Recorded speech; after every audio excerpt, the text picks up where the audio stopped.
তো চলো এসে গেছি, ট্রেনিং স্টার্ট হবে। ট্রেনিংটা স্টার্ট হবে আগের দিন শেখানো হয়েছিল মনুষ্য জাতির রক্ত চোষার 10টি সহজ উপায়। কে কে বলতে পারবে দেখি? তুমি বলো। আর 10টি সহজ উপায় কি কি? হ্যাঁ, দুটো পয়েন্ট বাদ গেছে, দুটো পয়েন্ট ঠিক বাদ গেছে। ওইটা কে বলতে পারবে? হ্যাঁ, ওই দুটো পয়েন্টই বাদ গেছিল। আজকে আমরা ট্রেনিং এ শিখবো নতুন একটা জিনিস, সেটা হলো কি উপায় মনুষ্য জাতির হাত থেকে বাঁচা যাবে। ধরো তুমি একটা বাড়িতে ঢুকেছো, ভেতরে ঢুকে গেছো, কেউ একটা বাচ্চারা যদি মারতে আসে তো এমন এমন এমন করে মারবে, তাড়াতাড়ি আপজাম ও একবার উপরে যাবে, একবার নিচে আসবে, একবার উপরে যাবে, একবার নিচে আসবে। কিন্তু যখনই বড়রা মারতে যাবে খুব সাবধান, বড়রা কিন্তু তোমাকে লক্ষ্য করে করে মারবে। যেই দেখবে হাত দুটো একদম কাছে চলে এসছে, একদম কাছে, আর তুমি যদি হাতের ওপর দিকে থাকো আপজাম, আর ঠিক যদি তুমি হাতের নিচের দিকে থাকো তাহলে ডাউন জাম্প। বুঝতে পেরেছো? কিন্তু বাচ্চারা যখন মারতে যাবে তখন তো ওরা ফ্রিকুয়েন্টলি এমন এমন এমন করে মারবে, তখন আপ ডাউন করবে। আর যদি ঠিক এইভাবে মারতে যায় তখন কি করবে? হ্যাঁ বলো, হ্যাঁ, লেফটে ফ্লাই করবে আবার রাইটে ফ্লাই করবে।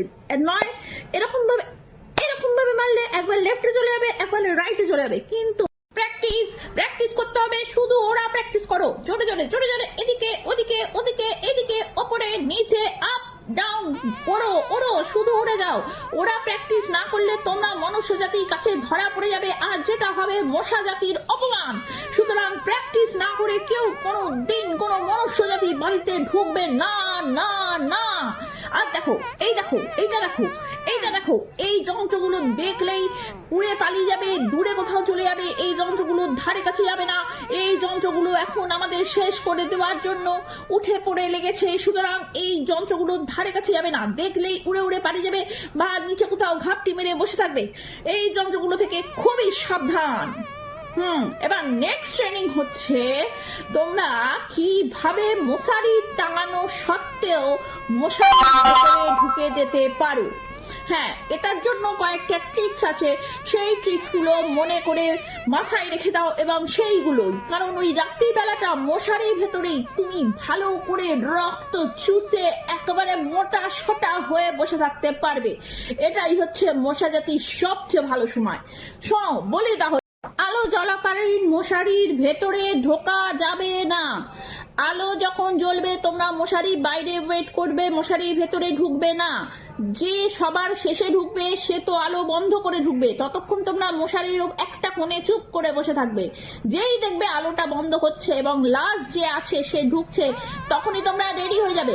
আলো বন্ধ মানে অ্যালার্ট। আর যে লাস্ট জন মশারিটা তুলবে অমনি তোমরা সুপার স্পিডে করে কোথায়? মশারির ভেতরে ঢুকে গিয়েই কিন্তু খাওয়া শুরু করলে, রক্ত চোষা শুরু করলে হবে না, চুপ করে বসে থাকতে হবে 5 থেকে 10 মিনিট। এরকম ভাবে বসে থাকতে হবে, চাদরের ওপর আস্তে করে বসে থাকতে হবে 10 মিনিট।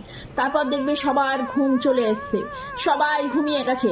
ব্যাস, তখনই শুরু হবে তোমাদের আসল ট্রেনিং দেওয়া যে কাজগুলো। যে ট্রেনিংটা আমি আগের দিন দিয়েছিলাম সেই ট্রেনিংটা ঠিক সেরকম ভাবে রক্ত চোষা আরম্ভ করবে।